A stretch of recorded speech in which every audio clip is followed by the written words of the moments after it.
Estamos de vuelta en el foro empresarial, la jornada de este día martes, ya 15 de junio del año 2021. Agradecemos como siempre a la gente de Sudameris que nos acompaña en este día muy especial que vamos a vivir el próximo día domingo. La Semana de Papá se disfruta con beneficios únicos con tus tarjetas de crédito Sudameris. Del miércoles 16 al domingo 20 de junio, accede hasta un 30% de reintegro en el extracto en las mejores marcas de gastronomía, indumentaria, electrónica, deportes, peluquerías y barberías, como también perfumerías. 30% de reintegro en el mejor regalo para papá. Conocer los comercios adheridos en www.sudameris.com.py/beneficios. Solicita tu tarjeta ahora en sudameris.com.py. Sudameris, todo un banco. Si no la tenés, te recomiendo a que puedas conseguir para poder tener estos beneficios, principalmente ahora también próximos a un día muy especial, el Día del Padre, este día domingo. Con esto quiero arrancar hoy nuestro foro empresarial. Vamos hasta las 10 de la mañana, se llega Samuel Acosta con Monitor Económico, pero ya quiero saludar para aprovechar la mayor cantidad del tiempo posible para hablar con Miguel Marecos, presidente de SINADI, actualidad de la educación en el Paraguay. Somos un medio que nos preocupa realmente la situación de la educación. Tenemos varios reportes e investigaciones de la calidad educativa de nuestro país y en lo particular también que me dedico a este rubro del tema de la educación, muy preocupado por seguir sumando otro año más de fracaso a lo que significa este tema educativo, que ya veníamos justamente con una racha y se ha actuado profundamente con la situación de la pandemia también como tal. Miguel, ¿cómo estás? Un gusto saludarte. Un gusto para vos, para mí, para la audiencia, para tus compañeros que están ahí en la producción del programa. Y estamos realmente muy preocupados, ¿verdad? Sea ese mi saludo, así como estás diciendo, por la situación que estamos pasando, ¿verdad? Si estábamos mal, estamos peor. Y lastimosamente no podemos ya culparle a la pandemia solamente, ¿verdad? Porque eso fue el año pasado.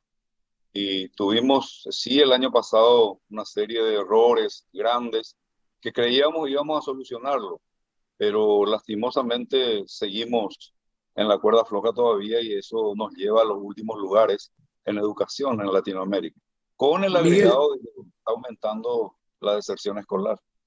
sí, es así. Miguel, este es un sinfín de situaciones que me gustaría que en este momento que tenemos para poder dialogar a profundidad, muy pocos espacios realmente se tienen con la capacidad de poder entender a fondo qué es lo que pasa y eso queremos nosotros brindar aquí desde el espacio también que tenemos el día de hoy. ¿Cuál es la solución de fondo que se tiene que tener con el tema de la educación en el Paraguay? Bueno, la solución, la receta propiamente nosotros ya la dimos el año pasado al Ministerio de Educación, a los compañeros que estaban anteriormente, llámese Eduardo Peta y Robert Kahn. No apresurarse por ir a la presencialidad, fortalecer la virtualidad, porque la pandemia viene para rato, lo habíamos dicho.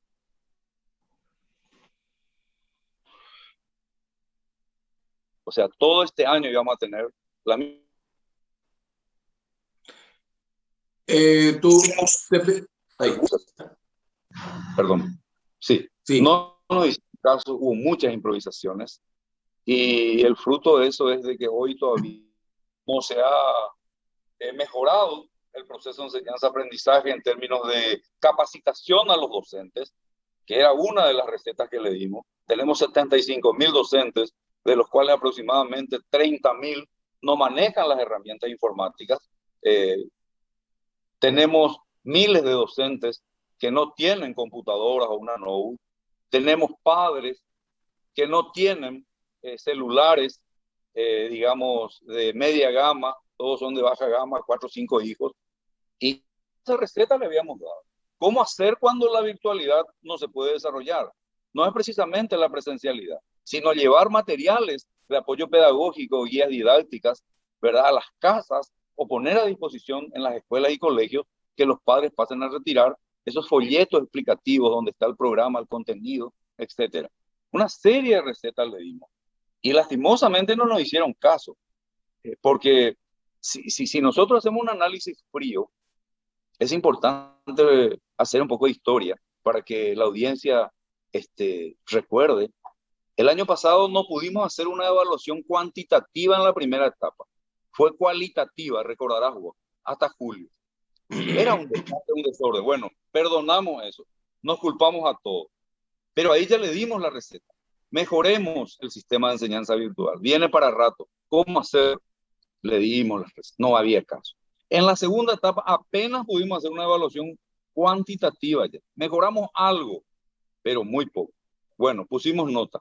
Teníamos todo diciembre, enero, febrero para lo que nosotros habíamos planificado con ellos y le habíamos dado. Vamos a capacitarle a los docentes, tenemos fondos de la excelencia, millones de dólares que se pueden utilizar, por ejemplo, para la compra de computadoras, ¿verdad? Tenemos ya detectados cuáles son las franjas, las regiones, los distritos. O si vas a hablar de Asunción solamente, tenemos Cateura, Villa Ule, San Gerardo, Villa Colorada, Bañado Norte, Bañado Sur. ¿Cuáles son las familias que no pudieron tener acceso a la conectividad? Y si vos tenés ya detectado el problema, entonces la solución está a la vuelta de la esquina, pero no se hizo. Lógicamente este año tuvimos ese problema, empezamos así y hoy estamos en la misma situación. Ahora, lo que me doy cuenta, Miguel, es que no es una cuestión de personas. Ya hemos tenido cuántos ministros en esta sola administración. Eh, Se cambia de ministros, pero al final el problema sigue siendo de fondo. ¿Por qué? Recordarás vos, la audiencia, algo muy importante y coincido 100% contigo. No solamente este gobierno, el gobierno anterior y el anterior. En el periodo de Lugo, 5 ministros. En el periodo de Horacio Cartes, 3 ministros. Entonces, llega un ministro, lógicamente, tengo que cambiar todo mi primer anillo. Los viceministros, los directores generales del MEC, que ya planificaron, ¿verdad? Para 5 o 10 años. ¿Y qué dice el ministro de turno?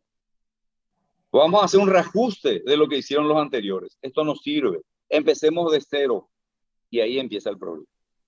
O sea, la planificación de educación como política de Estado es una cosa. Por favor, respetémosla, sea quien sea el ministro de turno, y sigamos este proceso. Eso no se hace. Y tuvimos profesionales de una capacidad muy buena, pero que definitivamente la estructura no le permitió tampoco desarrollar todo lo que tenía. Hablamos, por ejemplo, con sus críticas o posiblemente con sus virtudes, Robert Cano, ¿no? Que venía de una experiencia interesante también al respecto. Pero ¿cómo está actualmente la situación con el ministerio? Tenemos a un dueño de una universidad, devenido ahora ministro de Educación, con una situación que veo y deberíamos también tener un ojo muy importante de atención en una cantidad de licitaciones de compras de permanente computadoras. O sea, también pondría una lupa a esa situación. ¿Qué es lo que pasa con este nuevo ministro? Bueno, siguen las improvisaciones. Siguen las improvisaciones, poner parches ante un golpe mediático de prensa que hacemos nosotros los dirigentes o hacen los estudiantes o hacen los docentes, ¿verdad? Porque la mayoría de nosotros somos académicos de trayectoria, ¿verdad? No por ser dirigente gremial, ¿verdad? Se va a decir, no, es un simple profesor, al contrario, hemos llegado ya a cargos muy superiores. Entonces, ¿qué es lo que pasa? Ellos no tienen primero la idoneidad necesaria, la trayectoria, como para entender lo que es la educación. Lógicamente, eso trae una improvisación tremenda.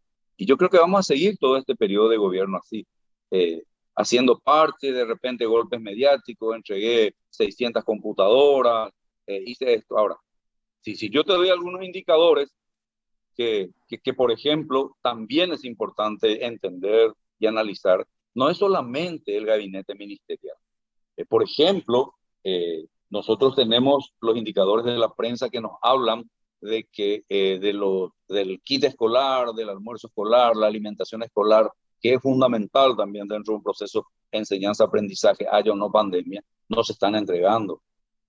Entonces hay muchos, digamos, ejes que hay que analizar. Pero la improvisación a la cabeza de un ministerio, de una persona que no tiene trayectoria, que no es de adentro, como decimos siempre.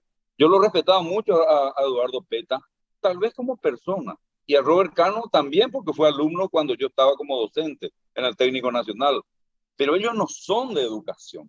Entonces, cuando vos te sentás y no tenés conocimiento, experiencia, idoneidad, trayectoria, no quemaste etapas en un ministerio, yo creo que es muy difícil. Primero, porque no vas a poder organizar tu primer anillo académico, ¿verdad?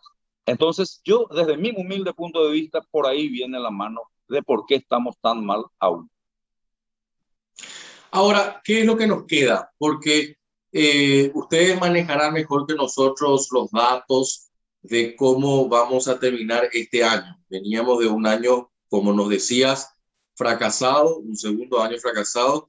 Esto es un descalce profundo también hacia la capacidad de personas que puedan ingresar no solamente al sistema educativo superior, y que luego pueda conseguir trabajo. O sea, hablando dentro del foro empresarial, este descalce en la educación nos genera una profunda falencia de personas que puedan aportar su grano de arena para la riqueza de este país, Miguel. Asimismo, incluso es más, independientemente de aportar, nosotros tenemos que hacer un análisis hoy, si estuviésemos al frente del ministerio, de qué tipo de bachilleres tengo que lanzar al mercado laboral, que es un tema muy importante. Hoy la discusión está en el MEC, cosa que hace rato se hubiese ya tomado una determinación. ¿Qué pasa con los miles de estudiantes de bachilleratos técnicos industriales en servicios, etcétera, que están queriendo hacer la parte práctica en los colegios? Ni eso aún se ha tomado una decisión por el tema del COVID. Entonces, yo le veo un futuro bastante negro a la educación paraguaya. Aparte del otro agregado, como siempre lo decimos a los compañeros tuyos de los medios de comunicación, ayer cerramos con 270 fallecidos por el COVID.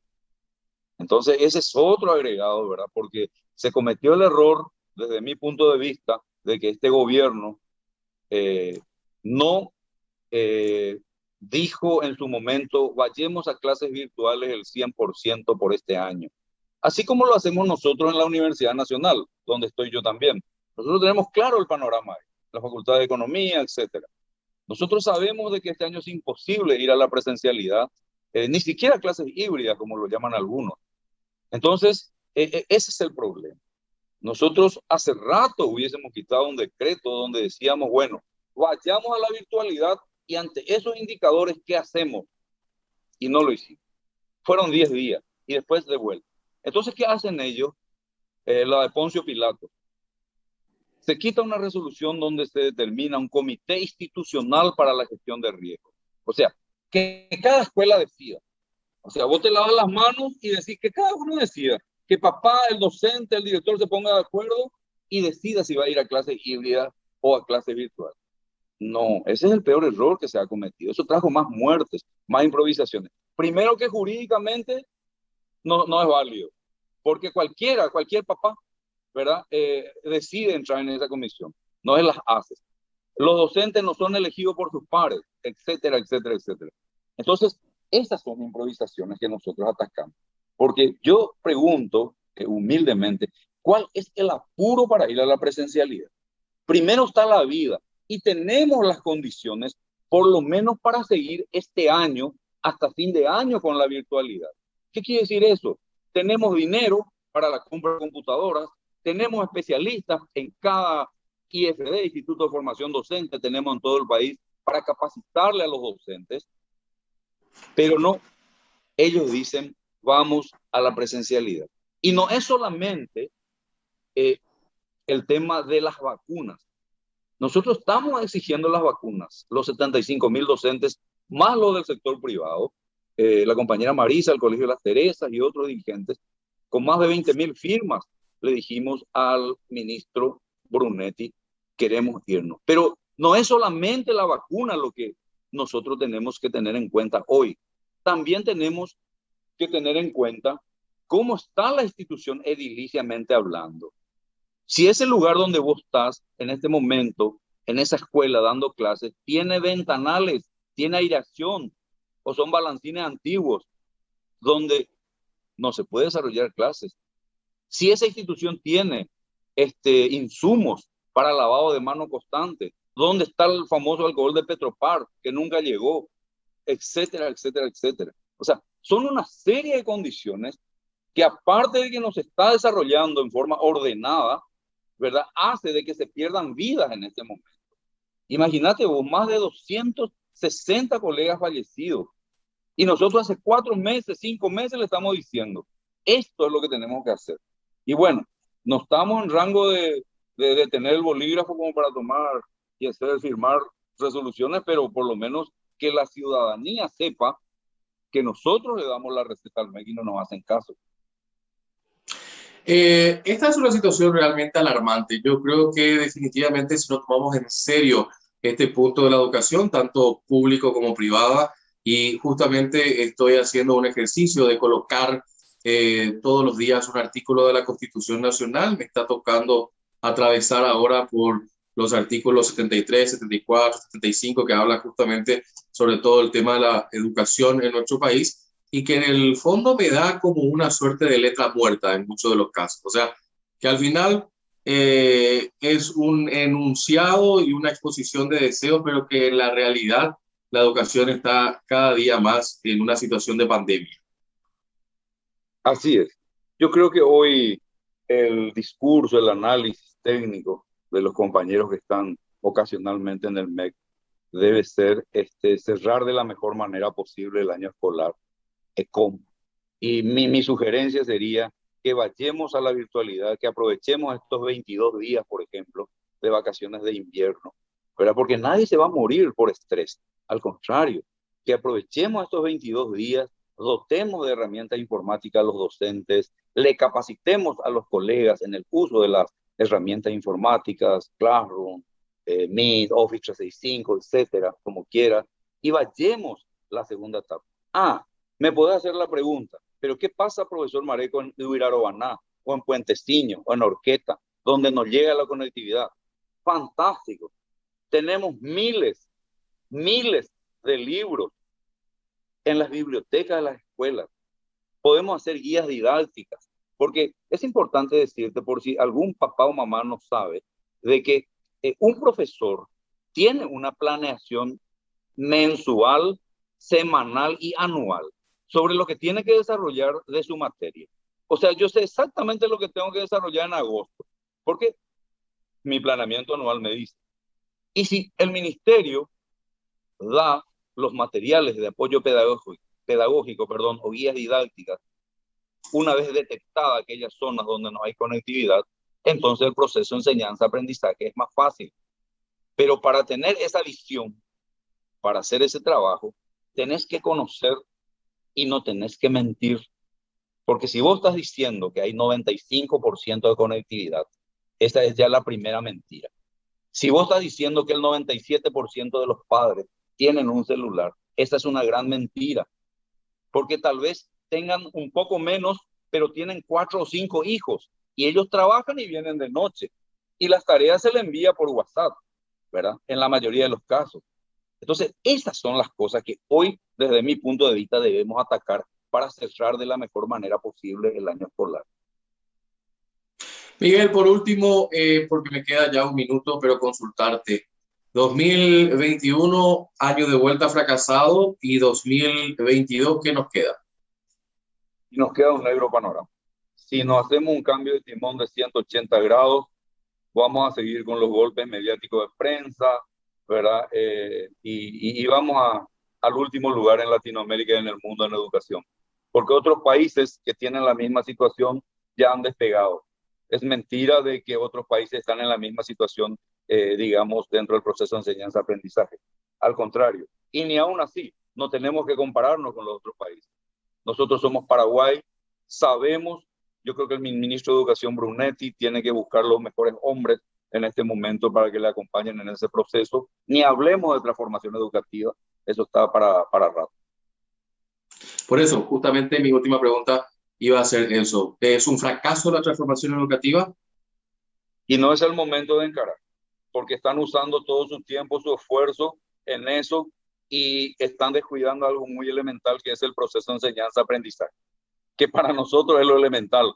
Ordenemos primero la casa, ¿sí? Tenemos tiempo para la transformación educativa, pero si no ordenamos la casa y vamos de mal a peor dentro de nuestra casa, ¿cómo vamos a pretender lograr la transformación educativa? Que como expresión de deseo es espectacular, pero para nosotros este no es el momento ni es el tiempo para analizar eso.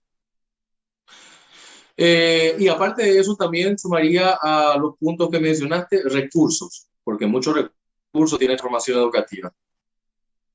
Nosotros tenemos mucha plata. Yo tengo muchos documentos, tengo, no es solamente los fondos de la excelencia, tenemos la Comunidad Europea, tenemos dinero en todos lados. Lo que pasa es que uno, bueno, en primer lugar tenemos un gran problema. Para encarar un proceso tenés que tener liderazgo. ¿Y qué quiere decir liderazgo? Que tenés que tener credibilidad. Si vos no tenés credibilidad, no vas a tener liderazgo, porque al líder se le acompaña. Y lastimosamente hay que reconocer, le moleste a quien le moleste, que tenemos también falta de liderazgo para encarar un verdadero proceso, no de transformación educativa, sino un proceso de cerrar el año de la mejor manera posible para que papá y mamá digan, mi hijo cuando se va al examen de Becal de Paraguay va a salvar porque se le enseñó bien.